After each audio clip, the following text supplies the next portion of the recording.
kisah di padang mahsyar yang waktu Rasulullah bercerita tentang padang mahsyar, orang besar seperti Imam Ali menangis, orang besar seperti Sayyidina Abu Bakar menangis, orang besar seperti Sayyidina Utsman menangis. Waktu Nabi Muhammad bercerita tentang padang mahsyar adalah saat yang sangat mengerikan.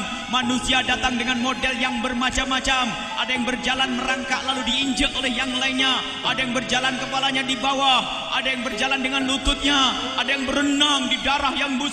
Bermacam-macam manusia di padang mahsyar nanti. Dan sungguh saat yang menakutkan dan sangat mengerikan. Manusia orang pada hina. Tiba-tiba di saat seperti itu ada rombongan manusia-manusia yang wajah mereka seperti cahaya-cahaya, rombongan kaum laki-laki dan rombongan kaum wanita yang mereka itu adalah seperti cahaya-cahaya dan dipimpin oleh cahaya. Rombongan kaum pria adalah dipimpin oleh Sayyidina Muhammad sallallahu alaihi wasallam. Rombongan yang berjalan di atas kepala manusia meluncur menuju surga. Dan ketahuilah wahai para ibu dan adik-adik putri semuanya, rombongan wanita itu dipimpin oleh Sayyidat Fatimah Az-Zahra. Berjalan di atas kepala manusia-manusia di padang mahsyar.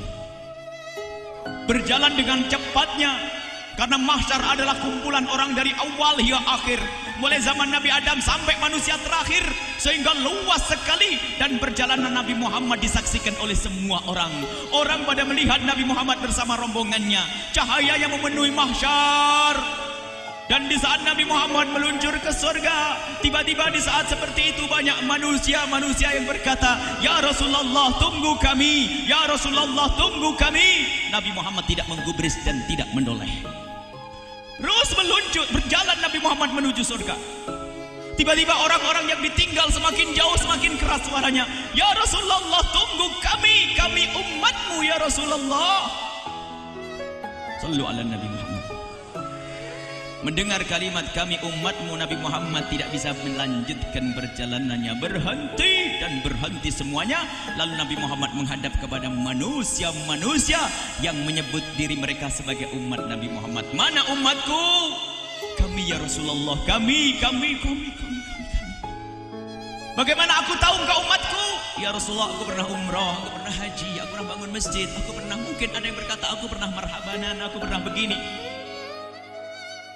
Aku pernah melakukan kebaikan di dunia." Dan memang benar mereka di dunia melakukan kebaikan, karena di dunia mereka memang umat Nabi Muhammad. Semua menyebutkan kebaikan yang pernah mereka lakukan di dunia.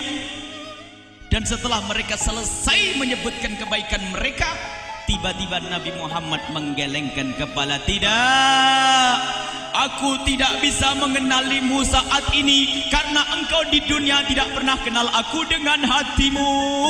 Sallu ala Nabi Muhammad. Ini saat yang mengerikan yang menjadikan Sayyidina Abu Bakar menangis. Kalau memang kita ini benar dianggap oleh Rasulullah jaminannya surga, tapi yang kita takutkan adalah di saat di padang mahsyar tidak ada amal lagi, untuk yang tidak bisa kita beramal baik lagi. Saat untuk memetik buah, kita khawatir kalau kita tidak ditoleh oleh Rasulullah, tidak dianggap oleh Rasulullah. Dan pahami makna ini agar bisa merubah kehidupan esok hari adalah hidup cinta dengan Rasulullah sallallahu alaihi wasallam. Cinta. Jadi kita itu di padang mahsyar itu adalah dengan cinta kepada Rasulullah bisa dikenal Rasulullah. Kalau kita mencari Rasulullah tidak bakal ketemu. Ketahuilah kaum muslimin dan muslimat, Nabi Muhammad terlihat seperti rembulan yang terlihat oleh ahli bumi. Di padang mahsyar semua orang bisa melihat Rasulullah, tapi tidak semua orang bisa mendekat. Dan kalau kita berusaha mendekat tidak bisa. Tapi siapa yang bisa dekat dengan Rasulullah? Yang didatangi oleh Rasulullah. Semua umat Nabi Muhammad didatangi, dan ini kelebihan Nabi Muhammad. Oleh Allah diberi kekuatan untuk bisa menyambut semua umatnya dengan cara yang sangat indah. Dipegang tangannya umat tersebut, dibonceng oleh Rasulullah, diantarkan ke Telaga Kausar, diberi minum air Telaga Kausar, dan tidak haus selama-lamanya. Semoga itu golongan kita, amin. Di padang mahsyar mengerikan. Jadi ini jaminan kalau memang kita diaku oleh Rasulullah mah enak. Kalau memang kita diakui Rasulullah enak. Inilah yang dilakukan oleh para ulama dari masa ke masa. Kenapa harus ada Isra Mi'raj? Kenapa harus ada nuzulul Quran, tahun baru Hijriah, termasuk Maulid Nabi? Membuat kartu nama, identitas, menanamkan cinta kepada Rasulullah sallallahu alaihi wasallam, agar di mahsyar nanti kita dilihat oleh Rasulullah.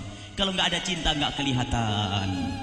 Yang bisa mencari kita adalah Rasulullah. Kalau kita mencari Rasulullah tidak bisa.